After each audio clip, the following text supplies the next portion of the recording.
হারাই কেমন করে, আমি তখন যোজন দূরে একাকী সঙ্গী মনটা।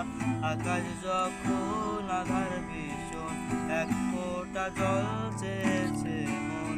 অবহেলায় অপমানে পড়েছে রিক্ত শূন্যতা, সমান্তরাল পথের বাঁকে তোমার পথের দিশা থাকে, সে দিশা খোঁজ তোমাকে দিবানিশা।